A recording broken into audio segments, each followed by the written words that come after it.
Alright, here's an odd question to sit with for a second.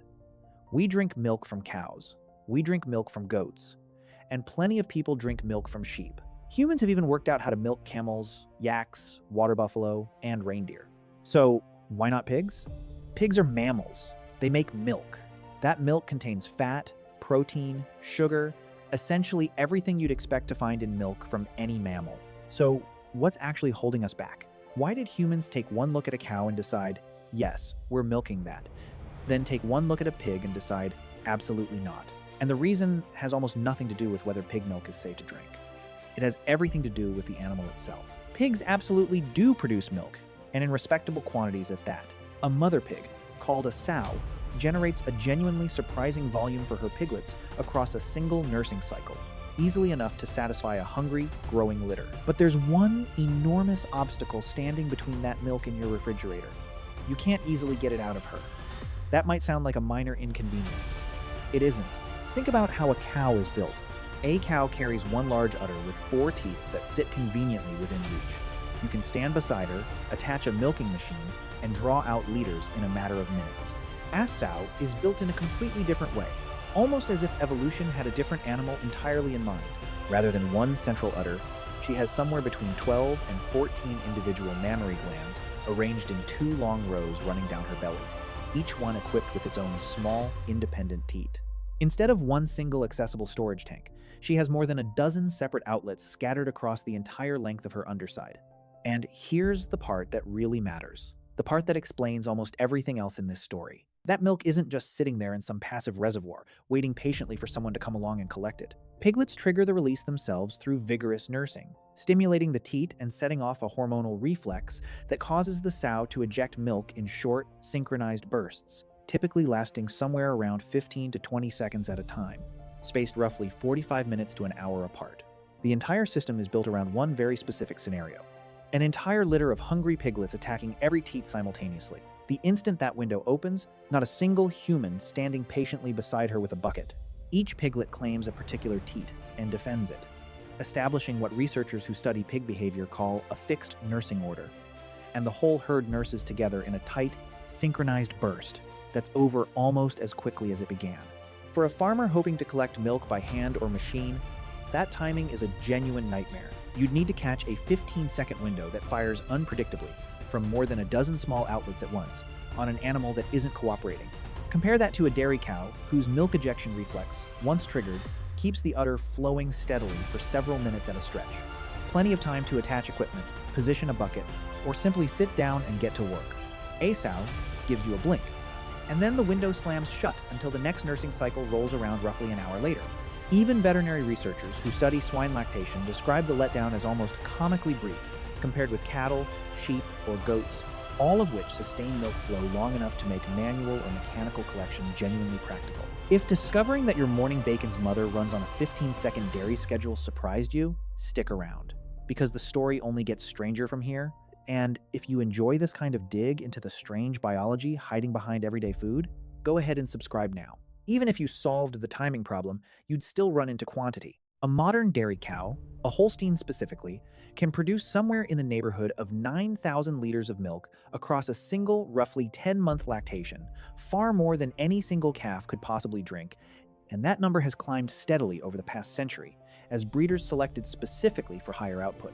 That enormous surplus exists because humans have spent centuries selectively breeding cattle specifically to overproduce milk relative to what their calves actually need, generation after generation, chasing yield the way a car manufacturer might chase fuel efficiency. That extra volume is exactly what humans learned to collect and turn into a viable industry. Pigs never got bred that way, because there was never an economic reason to start down that path in the first place. A sow's total daily output, spread across her entire litter, typically comes to somewhere around 8 to 10 liters at peak lactation. A genuinely respectable figure on paper, and pig litters are large, frequently 10 or more piglets at once, sometimes reaching well beyond that in modern commercial breeds.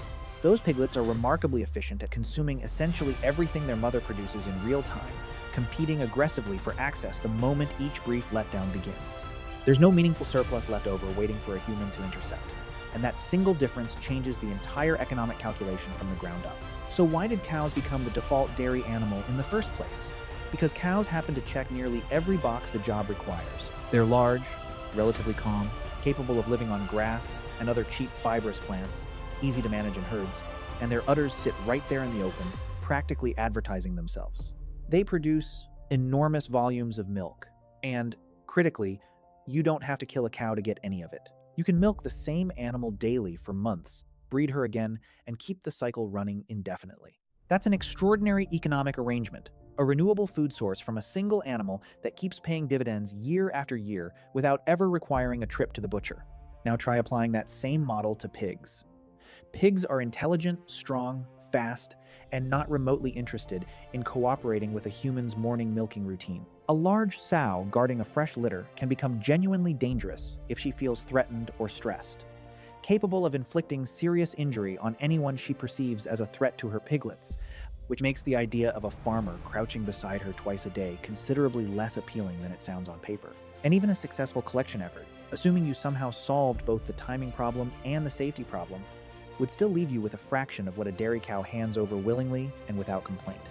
So the farmer, historically, asked a simple question: why bother?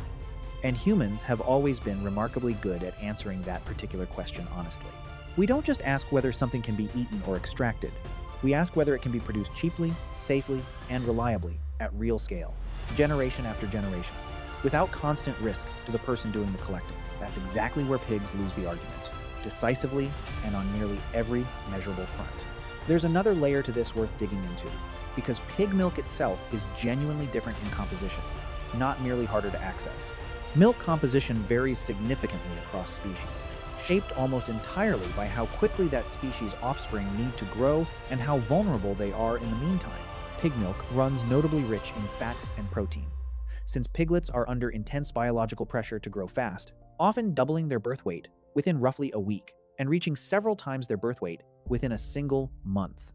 Compare that to a human infant, which typically takes around 4 to 6 months to double its birth weight, or even a calf, which grows at a comparatively leisurely pace next to a piglet. Their mother's milk is essentially formulated for rapid-fire growth rather than gradual, steady development. Packed with the concentrated fat and protein a fragile newborn piglet needs to survive a harsh, competitive nursing environment and reach a safer body size as quickly as biologically possible. None of that makes pig milk unsafe or unpalatable for a human to drink in principle. Small-scale taste tests conducted out of pure curiosity, rather than any serious agricultural interest, describe it as noticeably sweeter and richer than cow milk, closer in feel to heavy cream.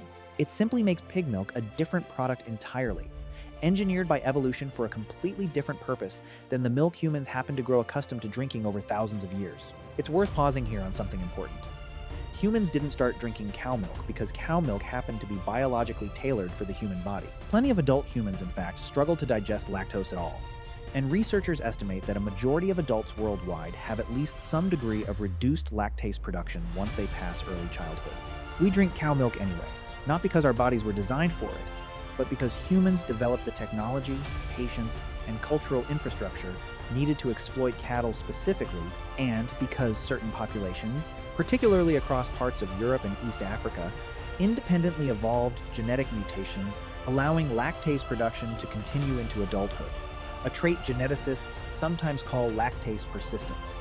Thousands of years of selective breeding and animal husbandry slowly converted milk from a private resource meant exclusively for calves into a widely traded human commodity. And once that entire system existed, industries grew up around it almost automatically. Cheese, butter, yogurt, cream, powdered milk, whey protein, an enormous, self-reinforcing economic structure employing millions of people and moving billions of dollars annually.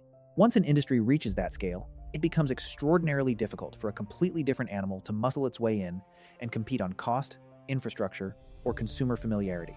Imagine trying to build a global pig dairy industry entirely from scratch today. You'd need specially bred sows selected over many generations purely for milk yield, custom milking equipment engineered for a dozen tiny, fast-firing teats instead of one accessible udder, entirely new handling systems built around an animal that can turn aggressive without warning, dedicated processing facilities, and a completely new set of consumer habits and recipes built from nothing. And even after all of that investment, you'd still be competing directly against an existing cattle industry already producing colossal volumes efficiently. with centuries of infrastructure and consumer trust already in place. There's simply no compelling reason to make that switch, economically or otherwise. Here's where the history actually gets more interesting than the sample story usually lets on. Humans experimented widely with milk-producing animals across different regions and eras. Cattle, goats, sheep, camels, water buffalo, yaks, horses, reindeer, even donkeys. And some cultures milked animals well outside that familiar list under specific local conditions. Donkey milk in particular has a long, well-documented history stretching back to ancient Rome, where it was prized for its unusually close chemical resemblance to human breast milk and its relatively low fat content, and it remains a small but real commercial product in parts of Europe today. So, why did these particular animals succeed as reliable dairy sources, while pigs consistently didn't, despite pigs being domesticated just as early and just as thoroughly? Because domestication, for dairy purposes, was never random or purely opportunistic. Humans tended to favor animals that were manageable, reproduced reliably, lived comfortably in groups, ate relatively cheap and widely available food, and offered something genuinely useful without constantly trying to injure the person handling them on a daily basis. Cows score extremely well on nearly every one of those criteria. Goats and sheep score well too, which is exactly why goat and sheep dairies, while smaller than cattle operations, remain a legitimate and enduring part of global agriculture, rather than a historical footnote. Pigs make excellent meat animals, arguably among the most efficient livestock at converting feed into edible calories that humans have ever domesticated, but they're consistently poor dairy candidates on almost every relevant metric. That distinction reveals something genuinely interesting about how domestication actually worked as a long-term human strategy. The animals humans chose to farm for milk weren't simply the animals producing the richest or most abundant milk in a laboratory sense. They were the animals offering the best overall combination of biology, temperament, and behavior for a working farmer to manage safely, day after day, for years at a stretch. A pig can technically produce milk, and produce it in respectable quantities relative to her own body size, but producing milk alone was never sufficient on its own. The animal also has to make that milk genuinely accessible on human terms, predictable, safe, and concentrated enough to be worth the effort. And that's exactly where pigs fail, spectacularly and consistently, across every single one of those requirements at once. It's also worth flagging some genuine complexity archaeologists and historians still debate here. Pigs were actually domesticated independently in at least two separate regions, roughly 10,500 years ago in the Near East, and separately in East Asia around the same general period, making them one of humanity's earliest domesticated animals overall, arriving on roughly the same broad timeline as cattle, goats, and sheep, rather than trailing behind them by any significant margin. Yet unlike cattle, goats, and sheep, which entered domestication as part of a broader Fertile Crescent package that quickly incorporated dairy use alongside meat, wool, hides, and draft labor, forming what archaeologists sometimes call a multi-purpose or secondary products revolution, pigs were valued almost exclusively for meat from the very beginning and never really entered that broader, multi-purpose economy at all. Exactly why early farmers never seriously attempted pig dairying, whether it was purely the anatomical mismatch, the behavioral risk of handling a defensive sow at close range, or simply that cattle and goats already solved the dairy problem more efficiently before pigs got a fair trial, remains a genuinely open question among researchers studying early animal husbandry. The archaeological record shows intent through bone assemblages, settlement patterns, and butchery marks far more clearly than it ever shows the reasoning behind a choice that was never made in the first place, which means much of this explanation has to be reconstructed from anatomy and behavior observed in living pigs today, projected carefully backward onto animals that lived 10,000 years ago. Some agricultural historians have also pointed out that pigs, unlike cattle or goats, don't graze on open pasture the way ruminants do, and instead root through forest floors, garbage, and scraps, which meant early pig-keeping communities often didn't handle their pigs daily in the same close, routine way dairy farmers handled cows. Less frequent, less intimate contact with the animal may have made the entire idea of milking pigs considerably less obvious as a practical option in the first place, even before anyone got close enough to discover just how briefly and unpredictably a sow actually lets her milk down. There's also a cultural dimension worth noting, and it compounds over generations in ways that make change even less likely. Once humans began associating specific animals with milk production, those traditions became deeply entrenched across different regions, passed down through recipes, religious customs, farming techniques, and even language itself. Cattle became dominant across much of Europe, so thoroughly that entire cuisines, from French cheesemaking to English clotted cream, built themselves around cattle milk specifically. Goats and sheep became central around the Mediterranean and parts of the Middle East, giving rise to feta, halloumi, and countless regional cheese traditions still made exactly the way they were centuries ago. In parts of Africa and Asia, communities built lasting traditions around cattle, camels, and other locally available animals, with some pastoralist groups in East Africa relying on cattle, blood, and milk together as dietary staples for many months of the year. People never needed access to every conceivable milk source available in their environment. They needed a small number of genuinely reliable ones that fit their climate, their landscape, and their existing knowledge. And once a community had firmly established one or two of those sources, there was very little practical incentive to experiment with something considerably harder to manage, especially an animal as unpredictable and potentially dangerous around its young as a nursing sow. Interestingly, the relationship between humans and pig milk hasn't run entirely in one direction throughout history, and this reversal is one of the stranger footnotes in the whole story. Anthropologists studying certain highland communities in Papua New Guinea have documented the reverse arrangement entirely. Women in some of these communities, where pigs hold enormous cultural, economic, and even ceremonial importance, have been recorded nursing orphaned or weak piglets directly at their own breast, treating them almost as additional children within the household for a period of time. These pigs, once raised this way, often remain deeply bonded to their human caretakers and are treated with genuine affection rather than as ordinary livestock. Rather than humans drinking pig milk, in these specific cultural contexts, humans were providing milk to pigs, a striking reminder that the relationship between people and this particular animal has taken some genuinely unexpected forms across different societies throughout history, even if none of those arrangements ever involved milking a sow for human consumption at any meaningful scale. It's a detail that flips the entire premise of this video on its head for a moment, and it's a useful reminder that human relationships with domesticated animals are rarely as simple or one-directional as they first appear from the outside. Now, picture a prehistoric farmer actually weighing the decision directly, rather than reading about it thousands of years later. There's a sow nearby with a fresh litter of piglets, alert, protective, and physically capable of causing real harm if approached the wrong way. You could spend the better part of an hour trying to wrestle a small, awkward amount of milk out of an anxious, defensive animal built around 15-second bursts spread across a dozen scattered teats, risking an actual injury in the process. Or you could walk a few steps over to your placid, cooperative cow and collect several liters in the time it takes to sit down on a stool and settle in. That decision was never particularly difficult, and it wasn't made once by one clever farmer who happened to figure it out first. It was made independently, over and over again, by countless households scattered across different continents and thousands of years of agricultural history, all arriving at the identical practical conclusion through nothing more than direct, repeated experience with the animals themselves. So why don't we drink pig milk? Not because it's biologically impossible, not because it's inherently dangerous, and not because human bodies are somehow incapable of digesting it. We don't drink it because pigs are genuinely poor dairy animals from top to bottom, disqualified by their own anatomy and biology long before questions of taste or safety ever entered the conversation. Their bodies scatter milk across more than a dozen small outlets, instead of concentrating it somewhere a person could easily reach. Their milk releases in unpredictable 15-second bursts, rather than flowing steadily on demand the way a cow's does for minutes at a time.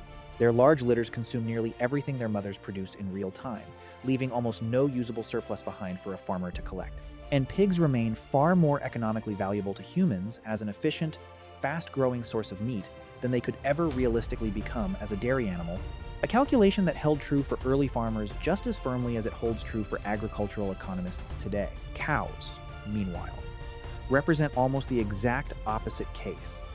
Easy to handle, easy to milk, built around one large and conveniently accessible udder, capable of producing enormous volumes relative to what a calf actually needs, calm enough to manage safely in herds, and able to keep producing milk reliably over and over again across months and years without ever needing to be slaughtered for the privilege.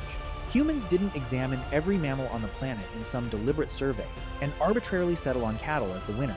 We tested what nature actually offered, animal by animal, region by region, across thousands of years of trial, error, and patient selective breeding, and cows, alongside goats and sheep, turned out to be among the best possible answers available, given the biological cards each species was dealt. The pig was never rejected because its milk was somehow inferior, unsafe, or unpleasant. It was rejected because the pig itself made a genuinely terrible dairy machine, anatomically mismatched to the entire idea from the very start, which is exactly why tomorrow morning, when you pour milk into your coffee, you almost certainly won't find yourself wondering why it didn't come from a pig. That particular animal has always had far more important business to attend to.